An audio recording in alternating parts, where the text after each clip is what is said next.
بسم الله الرحمن الرحيم. كتاب الطهارة. الأول طهوره وهو الباقي على خلقته، ومنه مكروه كمتغير بغير ممازج، ومحرم ليرفع الحدث ويزيل الخبث وهو المغصوب، وغير بئر الناقة من ثمود. الثاني طاهر لا يرفع الحدث ولا يزيل الخبث، وهو المتغير به بممازج طاهر، ومنه يسير مستعمل في رفع حدث. الثالث نجس يحرم استعماله مطلقا، وهو ما يتغير بنجاسة في غير محل تطهير أو لقاها في غيره وهو يسير، والجاري كالراكب، والكثير قلتان، وهما 100 رطل و7 أرطال وسبع رطل بالدمشقي، واليسير ما دونهما. الحمد لله رب العالمين، والصلاة والسلام على أشرف المرسلين وعلى آله وأصحابه أجمعين، أما بعد. So we begin the actual kitab al-Tahara, and we mentioned before al-farq بين الطهارة والطهور. طهور والطهور. طهارة بالفتحة على الطاء. And here we'll talk about the bab and the types of water.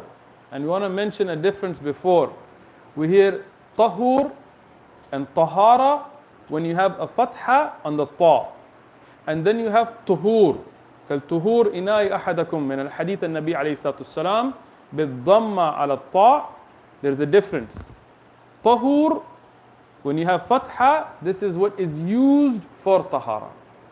Tuhur, when you have dhamma ala ta, this is the action of cleansing. So Kitab al-Tahara begins with a chapter on water. Bab al-Miyaa. Tayyib, why? This is something to think about. If you look at the books of Fiqh, they always begin with this. Why? Because what is the most important ibadah in Islam from the actions? First there is the aqidah. What is your belief in your heart, on your tongue, in your actions, your aqidah, your belief, yes. But from the fiqh, not aqidah and fiqh, what is the most important ibadah? Shuyukhana. As-salah. MashaAllah alayk. Tayyib. So, as-salah. Why didn't we begin with bab as-salah then? Al-tahara is a shart for salah. Today, we see tullab ilm, they learn ilm to argue. They get to 30-second videos and now they think they're tullab ilm. And they watch a video to find somebody's mistake and to argue with them, and that is the beginning and the end of their ilm. But the ulama of the past, they wrote kutub not for you to argue and find faults, but rather for you to be able to worship your Rabb subhanahu wa ta'ala correctly.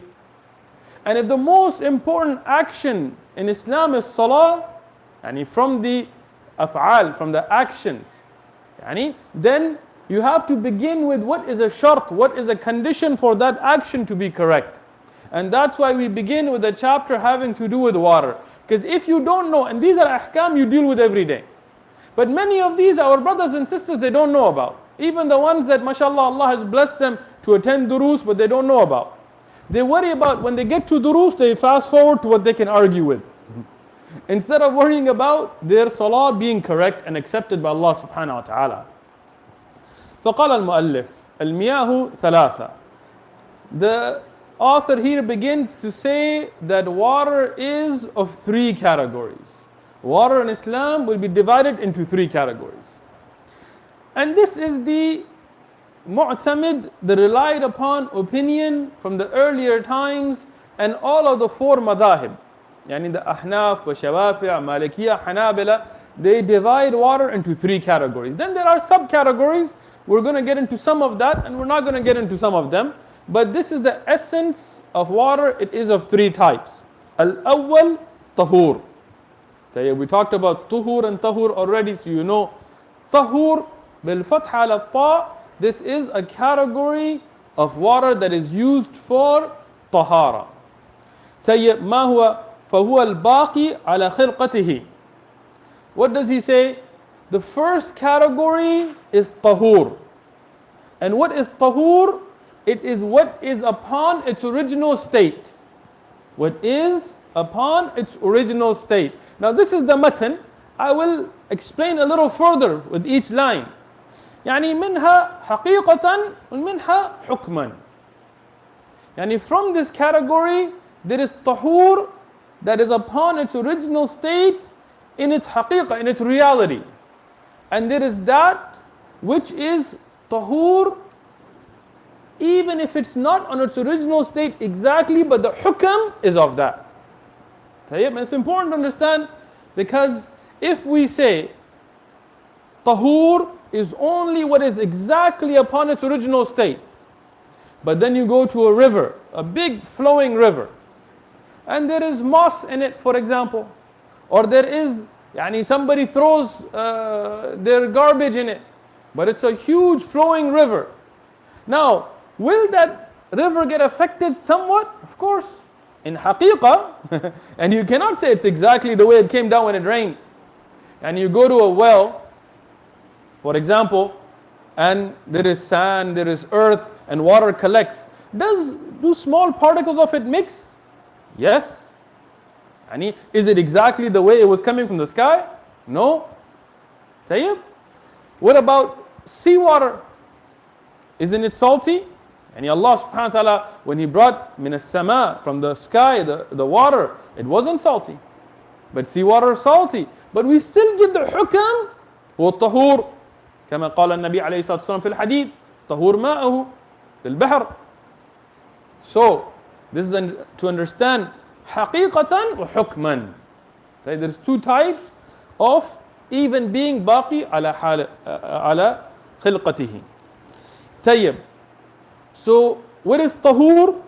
Everybody understands? It is water that is upon its original state, whether hukman or haqiqatan. But there are subcategories of that, tahur, which the muallif here, rahmatullah alayh, he mentions. One subcategory of water that is tahur is makruh. What is makruh? What's disliked to use. طيب كالمتغير بغير ممازج. ما هو المعنى غير ممازج? What is makruh? One type that is tahur, but it is disliked to use, is that which is mixed with what doesn't dissolve in it. طيب.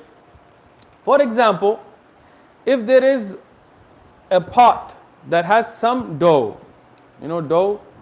You guys ever bake bread? You just buy it from outside. Dough. So there is a pot with some dough, and you put water in it. And dough, it doesn't mix. It's clumps. Now this here, Rasulullah sallallahu alaihi wasallam made wudu with this type of water. So we cannot say this is ghair tahur. But there is kiraha. This is makruh, and we'll explain why. Tayyib. What about other forms of things like water that you put sea salt in, not seawater? There's a difference. One is that there is water that is from the sea. There is no problem with that. One is that you have some salt that comes in water. You didn't cook it, you didn't mix it, but there is it's just got a salty taste. Or if it is a large body of water and an animal falls in it, أكثر من قلتين, and we'll talk about what's a large, small amount. Then when you have these types of things, or if we go into like Zad al-Mustaqni', they give other examples. That which is cooked or warmed up with a substance that's najis. طيب. Now here in the Matan we don't have this, it's tashrihan. In Zad al-Mustaqni' and Umda we studied these masail. So for example, you take some, in the Muslim lands and other lands, they have what they call, I don't know what they call it in English, but it's dried cow dung, right? And many times it's used to heat things. Now, when you use it, sometimes a bad smell comes in the water.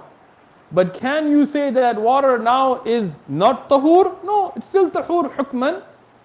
But because it has a bad smell, or water that is left next to an animal that was mayta, and that smell comes, but that water has not mixed. So these are categories where something makes it makruh. Tayyib, what is the dalil for this?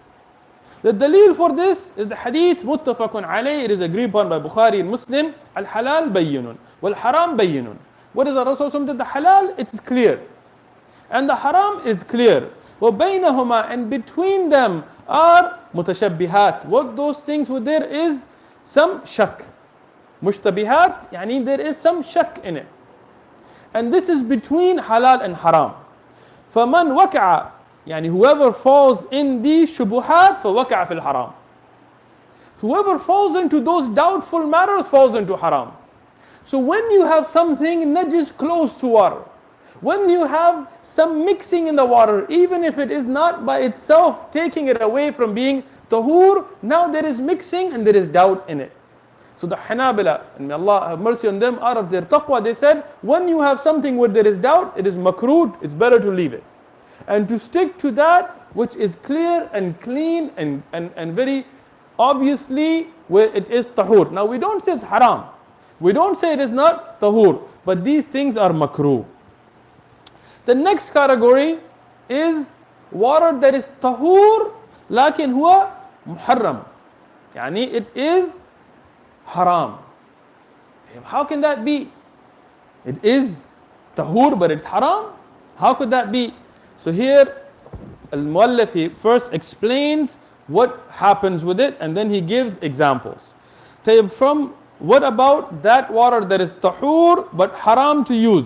La yarfu al-hadath. It does not take away the state of hadath. What is hadath? We discussed this in the last dars. What is hadath? Wudhu. There is two states, asghar wa akbar. وهو حال, and it is a condition. Al-asghar, al-wudu', al-akbar, al-ghusl, al-janaba, wal-ba'd al-hayd, wal-nifas, wal-dukhul al-islam, wal-maut, فيها سبب كثير. طيب. So now, if you use water that is tahur but haram, does it take away the state of hadath? La.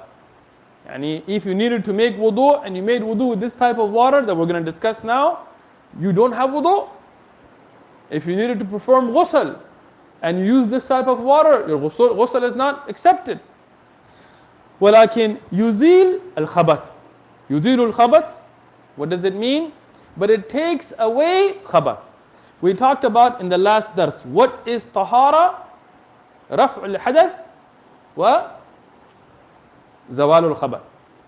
Tayyib? You remember this from the last dars or no? If you don't, watch that video again. Tayyib. So tahara is two things. One, to take away a hal, a state a believer would be in, which is a state of hadath. What is that? When you don't have wudu, yani when you go to sleep or you eat camel's meat or you do anything else, yani kharij min al-badan min al-najasat or bawl or yani these kinds of things we'll discuss later, then you are in a state of minor hadath. The haram water that is tahur but it's haram will not take away that state from you. But the other form of tahara is to take away najasa. And when you have najasa on your clothes or on a place, to take that najasa away, you have to use tahur water. But if it is the haram form of tahur water, it does take away najasa. And I'll explain inshallah. And I know some of these terms may be difficult for some of the beginners, but just stick with it. Yani be patient. You will inshallah understand all of them by the will of Allah subhanahu wa ta'ala. لا يرفع الحدث ويزيل الخبث وهو يعني ما هو حرام من الماء الطهور فهو مغصوب. مغصوب يعني from it is that which is stolen, يعني which is stolen. So if somebody steals water, is stealing halal or haram? Haram. So now you have water that you got through haram means. So according to the madhab, and what is rajih, is that water that is stolen or bought by a stolen or haram means will not take away hadath. And we'll mention the dalail inshallah ta'ala. Tayyib. The other category, غير بر الناقة من ثمود. If you take from the water of the place, the dar of the qawm, Thamud, except for the well of the camel of Salih alayhi salam. And I'll explain this inshallah. Tayyib. So now, two things have been mentioned. One, that which is stolen. And second, water from the place where the qawm of Salih, Thamud was, except one well, which was the well of the camel, Naqa of Salih alayhi salam, who was drinking from that well you can use. Okay, what is the dalil? الدليل أولا فقال النبي عليه الصلاة والسلام في حديث متفق عليه إن دماءكم والأموالكم وأعراضكم حرام. What did Rasulullah صلى الله عليه وسلم tell us? That verily your blood, your wealth, and your honor is haram on each other. What does that mean? Yani, for a Muslim, it's haram to take the wealth of a Muslim. It's haram to steal anyway. But this is khas, where the hadith mentions about you. Tayyib? Also, the blood. If you kill a Muslim, if you harm a Muslim, it's haram. If you kill anybody, yani without haqq, it's haram in Islam. But this is yani to show the special dignity of the Muslim. And the honor of the Muslim is haram on each other. And you think about this. When we backbite people, when we make buhtan of people, even if it's true, but when we harm the honor of a Muslim, even if it's something true, that's still haram on us. The honor of the Muslim is haram. So what does it tell us? That the wealth that is not yours, that you steal, is haram. طيب ما هو القاعدة في الأصول والفقه؟ الوسائل لها أحكام المقاصد. صح ولا لا؟ درسنا في الأصول والفقه. صح? We studied the usul in fiqh, that the wasail, the means, have the hukm of the goal. And the goal, the maqasid, they have the hukm of the means. What does that mean? طيب. So you want to go for Hajj. The exact classic example we give. You want to go for Hajj. Classic for us anyway. And you get a Glock. And you carjack somebody. You pull them out of the car. You take their car. You steal it. It's haram. Right? Hammam just got a new car. I take it from him. And then I sell it. Because it's nice.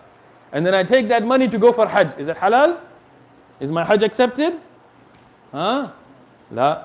Why? Because the means was haram. So my ibadah now is not accepted. So when you steal water, is that halal? And that is the sabab, that is the means for your taharah. If it's not halal, then your ibadah not accepted. الدليل هنا من حديث الصحيح والأصول والفقه يعني متفق عليه حتى فيها خلاف العلماء لكن هذا الأصول واضح. I'm not going to go deep into khilaf. And this dars is just for you to learn your ibadat. Tayyib, what about the second category here, which is the wells or the water from the wadi, from the dar, the area of the qawm of Thamud, except for the well of the camel of Salih alayhi salam. Why that? The dalil here is the hadith that is sahih, mentioned يعني متفق عليه البخاري والمسلم. Hadith in Bukhari 3379, in Muslim 2981, reported by Abdullah ibn Umar radiyallahu anhuma, that we were with Rasulullah sallallahu alaihi wasallam, and we mentioned this in the Sirah Durus as well. And they went to where the Qawm of Thamud were, and Rasulullah sallallahu alaihi wasallam told the Sahaba not to use the water, and whoever had it to throw it out, except from the well where the camel of Salih alayhi salam drank from. The clear hukm. If Rasulullah sallallahu alaihi wasallam gave the hukm to Sahaba not to use this water, how can we use it for taharah? Now, can you say it's not tahur? No, because it is upon its original state. But can you use it? No, because there is nahi of Nabi alayhi salatu salam in a hadith wa muttafaqun alayh, So based on this, if there is water that is stolen or acquired through haram means, or if it is from the place of Thamud, except for the one that Rasulullah ﷺ allowed, then you cannot use it for taharah. Tayyib. So this is the first category. What is the dalil for this category in itself? And there is water called tahur. What is the dalil? فقال سبحانه وتعالى بعد أعوذ بالله من الشيطان الرجيم وأنزلنا من السماء ماء طهورا. What does Allah subhanahu wa ta'ala say? We sent down from the sky water that is tahur. Yani the word here directly from the Quran itself, from the Sahih Hadith, which is mutawatir, from Rasulullah sallallahu alaihi wasallam, as Imam Malik and the Ashab al-Sunan and other ulama have mentioned authentically, when Rasulullah sallallahu alaihi wasallam was asked by the Sahaba about the water that is in the Bahr, about the water that is in the ocean. فقال النبي عليه الصلاة والسلام فهو طهور. Rasulullah used the exact same word. So this category is proven from the Quran itself and from the Sahih Ahadith of Rasulullah sallallahu alayhi wasallam. Second category, الثاني الطاهر, is the second category of water that is طاهر غير طهور. لا يرفع الحدث ولا يزيل الخبث. طاهر water does not take away a state of hadath, whether asghar or akbar. And it does not take away the najasa. If you wash najasa with it, in the Shar'i ahkam, it does not take away the khabath. Tayyib, before I go there, we said that water that was tahur takes away the state of hadath. If you need to make wudu or ghusl, it is used in that ibadah. And tahur water takes away khabath. So if you get a dog that licks a bowl, or khinzir, or some other thing najis on you. In America, for example, you go and a dog comes and licks your clothes. And some of the du'at nowadays, they started to say, oh, you don't have to wash it 7 times. Read the fatwa of the earlier ulama and that of Shaykh ibn Uthaymeen, you have to wash it. Tayyib. But now this is something najis on you. To take it away, you need tahur water. But water that is haram from the tahur category, we said, does not take away the hal or the condition of hadath, but it takes away najasa. Why? Tayyib, it is tahur, so why doesn't it take away your hadath? Because we said to take away hadath is a fi'l that is an ibadah in itself. It is a fi'l that is an ibadah in itself. For example, you make wudu for salah. You are awake, you didn't go to sleep, you didn't break your wudu, you didn't do anything that break your wudu. Next salah comes. Can you make a fresh wudu? Is it mustahab? Is there thawab in it? Yes. It is mustahab to make fresh wudu. And there is thawab in it. There is reward in it. Tayyib? So what does that tell you? That making wudu is an ibadah in of itself. The fi'l, the action is an ibadah in of itself. Tayyib, my thawb doesn't have anything najis. I just want to wash it 7 times, once with earth. Is there any reward in it? Why? Because to take away khabath is not a fi'l as an ibadah in itself. The point here is to take away najasa. Tayyib? Now, how do you take that najasa away? There is a hadith on it and you have to follow that method. But you don't do that just for thawab. But you can make wudu just for thawab. Tayyib? So, the fi'l of taking away the state of hadath is an ibadah in itself, so haram means cannot be used. But to take najasa away, the only purpose is to take something najis off. So even if something haram takes it off, if the najasa is gone, in accordance with what Rasulullah sallallahu alaihi wasallam said, it is gone. That najasa can still be taken away. Because that action in itself is not an ibadah. Tayyib? Understand the difference? But water that is tahir cannot be used to take away hadath or to take away khabath. Tayyib. What is tahir water? Which in English we'll say pure but not purifying. It is what is يعني فهو متغير بممازج الطاهر. It is what has been changed, one of the things, when it has been changed by being mixed with something that dissolves in it that is tahir. Look at this wording. You have to marvel at the works of the ulama. And if I was to write something like this, it would take me a paragraph what Ibn Balban explained in one line. And that's the importance of mutun and going back to classical books.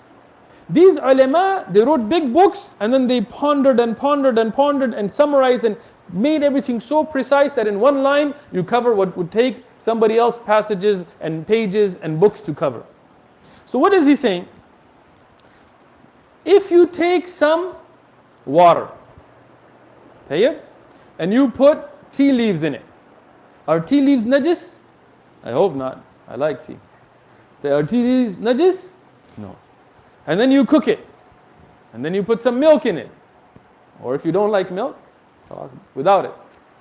Is milk najis? No. And you cook it, you boil it, and then you let it come up, and then you let it go back, and then you let it 3 times at least, and you make some nice tea for your sheikh. Tayyib? Now, when you're taking this tea on the way, because your sheikh lives very far away, mashallah, in a desert, on the way you have to make wudu and there's no water around. Tayyib? You're too far to go back home and you still have a long way to your sheikh's house because you have such good etiquettes. You're taking this tea all the way to him. Now you have only this, what do you call this water that's mixed with tea and milk now? You call it tea. I'm not giving the hukam ulama here, but now would you call that water or would you call that tea? Would you call the sheikh and say, Sheikh, I'm bringing you some water? Or would you say, I'm bringing you tea? MashaAllah. Tayyib. So now this tea is all you have. You have to make wudu. What do? Do you use the tea to make wudu? Tayammum. Why not use the tea? Excellent. That is no longer considered ma'a baqi ala khilqatihi. But what is the hukam on this tea? Is it najis? La tahir. It's pure, you can drink it. Your sheikh can drink it. You can enjoy it, but you cannot use it for ibadat. If you get some najasa on you, you cannot clean it with the tea. Right? Now this water is tahir, not tahur. This is the first differentiation. Tayyib. What is the dalil for this? Awwalan, we mentioned from the Quran where Allah subhanahu wa ta'ala tells us فَلَمْ تَجِدُوا الْمَاء. If you do not find water, what should you do? فَتَيَمَّمُوا سَيِّدًا طَيِّبًا. What should you do? If you don't find ma'a, if you do not find water, what do? Perform tayammum, as our brother said here, mashallah. Tayyib, Allahumma barik laka. So you do not look for other types of liquids. If any other liquid could be used for tahara other than tahur water, then Allah subhanahu wa ta'ala would have not given us permission to perform tayammum.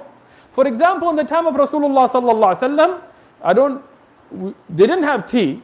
We don't know of any dalil for that. Even if some of our brothers may want to try to convince us that it's sunnah, we don't have a dalil for that. But they had other types of water mixed liquids, like nabid, like yogurt water, which was water mixed with milk. They had other honey mixed with the water. They had other drinks that Imam Ahmad has a book where he has collected all of the ahadith about water and drinks and things. It's a small, very beneficial book.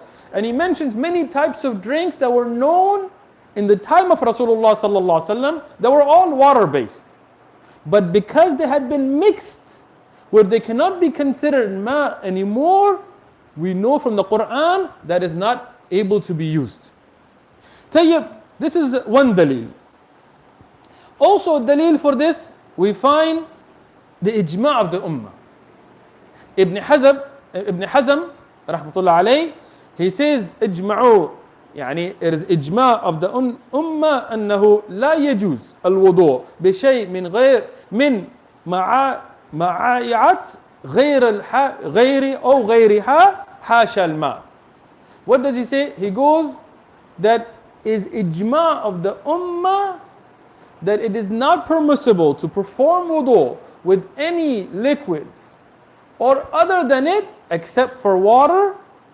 Yani this is awwalan. And then if you do not find it, then you perform tayammum.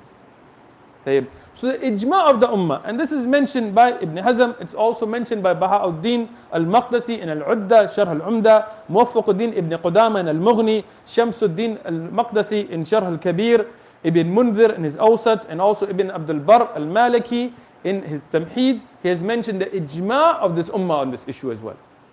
That if something is mixed with water to take its name away, where it's no longer considered water, you cannot use it for wudu. But it could be tahir. Why? Because as Ibn Balban here says, بِمُمَازِجْ طَاهِرٍ.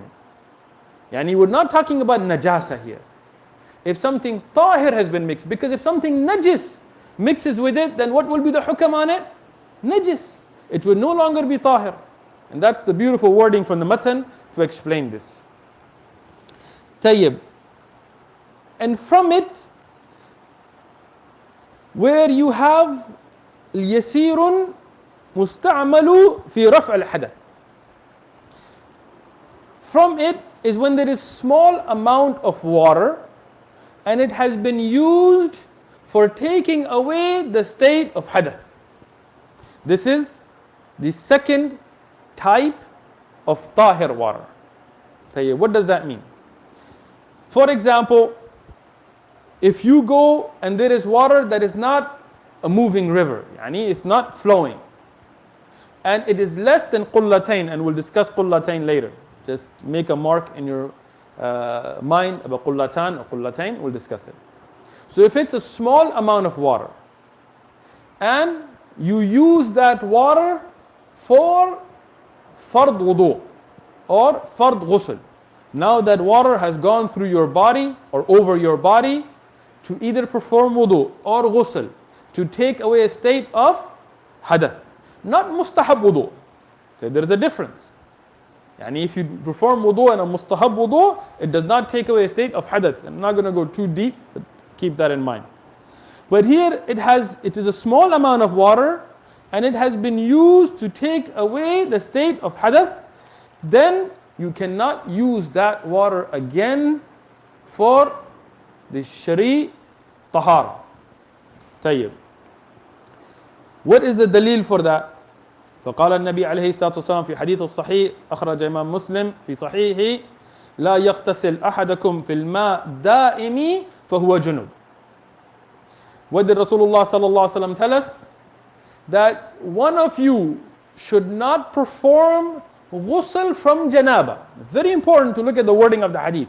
Not ghusl mutlaqan, but فهو جنب tells you this is a state where hadath is being raised, raf' al-hadath, and the water is standing, it's not moving.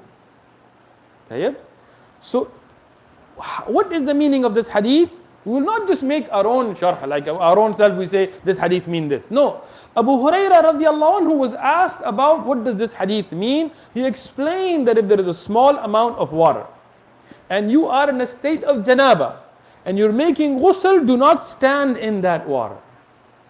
So they asked Abu Hurairah, how should we do it? He said, you take water out from that water and pour it on yourself, let it flow. Tell you, why can you not stand in that water? Because then the water that you are putting on your body has been used in raf' al-hadath. Now it is tahir, it's not tahur. You understand? You understand the dalil or not? Am I losing you, brothers and sisters, or you got it? Rasulullah sallallahu alaihi wasallam told us that if there is water, and Abu Hurairah explained that this is a small amount of water that is not moving, it is stagnant. Do not stand in it and perform ghusl from janaba in it. Tayyib? When you perform ghusl from janaba, water goes over your body. It doesn't, like one scoop is not going to cover your whole body. You put water on your body and then you take it and you put. That water that you have to put has to be what type of water? Tahur. But here when the water has been used, once it has been used for raf' al-hadath, it is now tahir, not tahur. So if you're going to make ghusl, then what you have to do is stand out of the water and let the water flow away so you get fresh water every time. From the explanation of Abu Hurairah radiallahu anhu, and from this, the Hanabila and the four madhahib, all of them agree that that water is now tahir, not tahur. Tayyib. Now, if you're making ghusl or wudu that is not taking you away from janaba or nifas and haid or fard, then that water stays tahur. Because we don't have any daleel to take that water from tahur to tahir. Tayyib, you've performed ghusl or wudu. Yani, when you perform ghusl, for example, it doesn't mean you have something najis on you. Yani, even if you have totally cleaned yourself, but you are in a state that you need to perform ghusl, you still have to make a shari'i ghusl. Or you make wudu, that water that you've used in wudu, why isn't it najis? The daleel for that is the sahih hadith that where Rasulullah sallallahu alaihi wasallam used to perform wudu and the Sahaba used to take that water and drink it. Tayyib, did they take the water and make wudu with it? La. Because it is tahir, not tahur. Can you drink tahir water? Yes. And they drank it. If it was najis, they wouldn't drink it. Tayyib, just as a side note, does this apply to others? Should we go and when we see a pious brother making wudu and take their water? La. This is only for Rasulullah sallallahu alaihi wasallam. We don't know of the tabi'un to like do this for the Sahaba and things, so we should not let people go to ghulu in these cases as well. Tayyib. So now we discussed what types of water? Tahur, tahir. Now we come to the third, al-thalith, najisun. Tayyib. فالنجس يحرم استعماله مطلقا. What does it mean? Najis water, it is haram to use it mutlaqan. You cannot use it in ibadat and you cannot use it in adat. You cannot cook with it. Tayyib. You cannot drink it. You cannot make food with it. You cannot clean something najis with it. You cannot use it for wudu and ghusl. It is not used for either. It is haram for us to be using najis water. Tayyib. What is fahuwa? What is najis? فهو ما تغير بالنجاسة غير محل التطهير, and we'll explain that. So it is what is changed with filthy, not in the location it is being placed for purification. And there is a very deep meaning here. Let me explain that first. Tayyib. So water that is najis is what is mixed with something najis when it's a small amount, and we'll discuss that, except when you're washing away the place of najasa. And why is this clarification? It's a very beautiful point. Tayyib, if we leave it at, if you mix something najis with clean water, that water becomes najis. Then when you're taking away najasa, somebody could say that as soon as the water hits the najasa, it becomes najis. How can you clean yourself with it? That's why Ibn Balban makes it clear that it is when you mix it with najasa, except at the point where you're cleaning najasa, that mixing doesn't make it najis until it has taken away that najasa, then it becomes najis. Tayyib. What does that mean? And we'll talk about big and small amounts of water in a minute, but just to explain. If you have what Shar'i is considered a small amount of water, and even a little bit of najasa is dropped and mixed with it, what is the hukam on that water? It is now najis. Even if it didn't change the color, even if it didn't change the taste or smell, if it's a small amount. Tayyib. So now, when you go somewhere and there is water. I'll give you an example. I was at the park recently, and they had a water fountain. And may Allah guide the people in this country. They take their dogs and they take care of them. We saw a lady leave her child and she's taking her dog to go drink water. Doesn't care about her child crying and sitting there. And she picks up that child, that dog, which she calls her child, even though she has a regular child that she doesn't care about. And that dog is licking the water there. And we got to drink from that water fountain. It's disgusting. And it's licking and the saliva is touching the water and the water collecting there. Tayyib, now that water, even though Tayyib, it is now where you cannot drink it, you cannot cook or clean or use it in regular adats, and you cannot use it for wudu. Tayyib. Now, what about the water that's inside the water fountain? That's clean, unless any of the saliva actually went in, which it doesn't. But the water fountain needs to be clean before you can drink from it. But khair. So this is an important hukum for us to understand.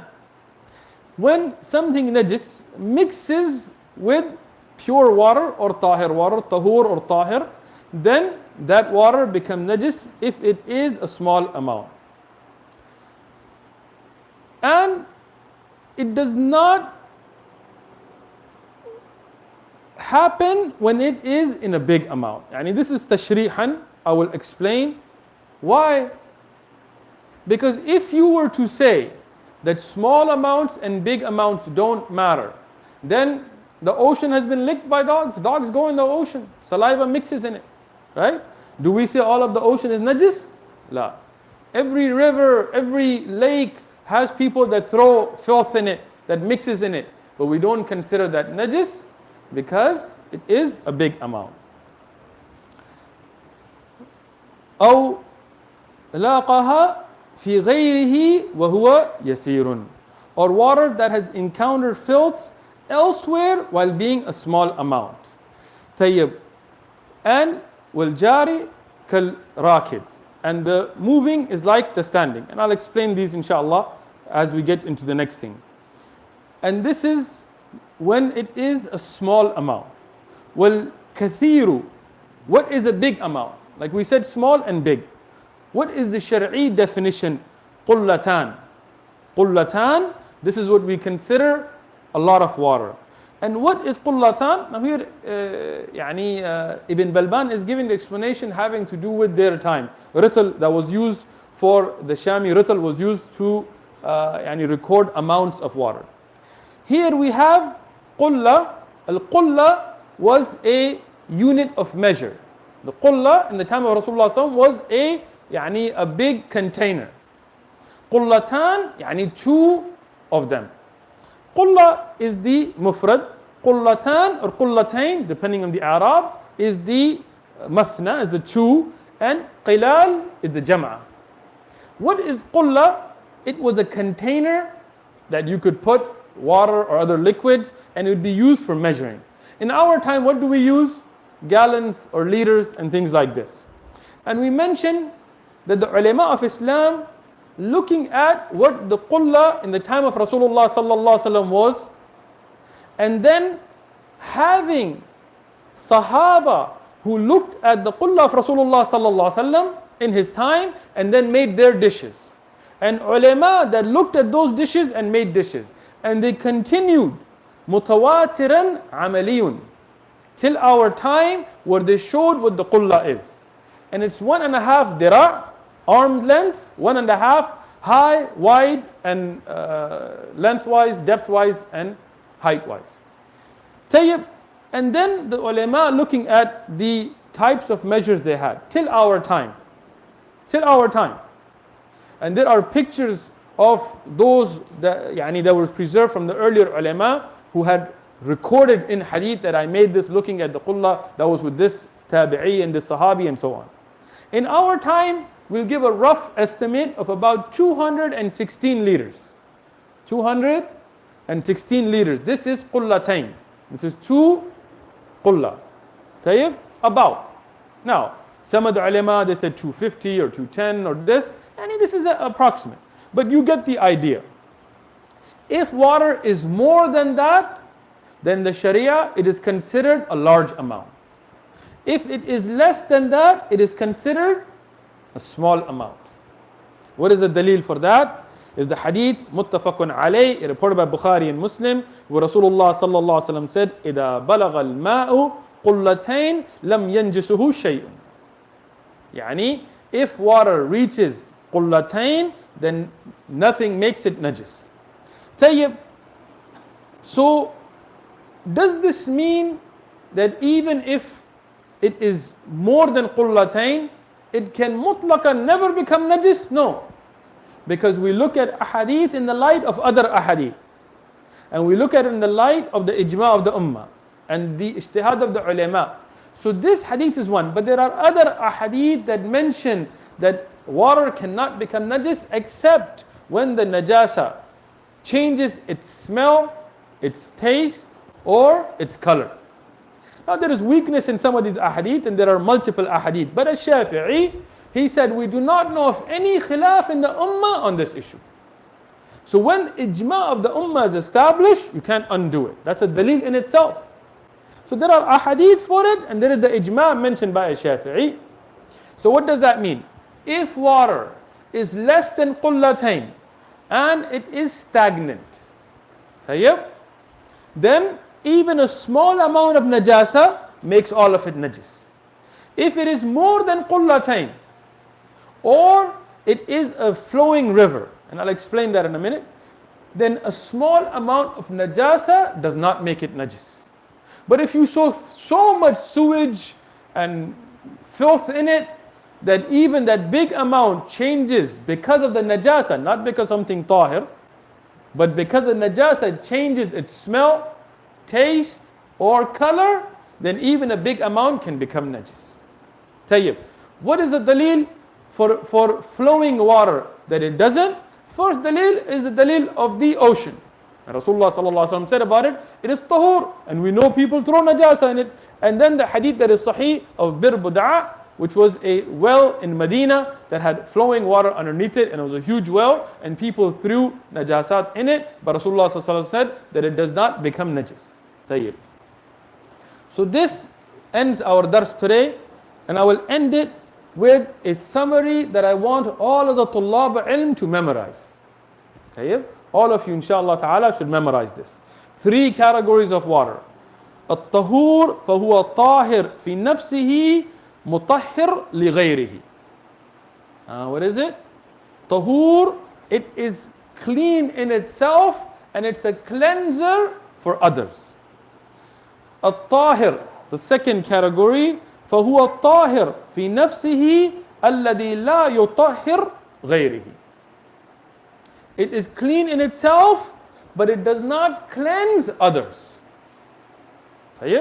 For example, water that is cooked with beans to make soup, and it's still water, but now it's considered soup. Now you cannot use it for shar'i ibadat, but you can drink it. Last, najisun huwa la tahir fi nafsihi wa la yutahhir ghayrihi. It is not tahir in itself, it is najis, and it does not cleanse others. These 3, inshallah, we want all the tullab ilm to memorize. Jazakumullahu khairan.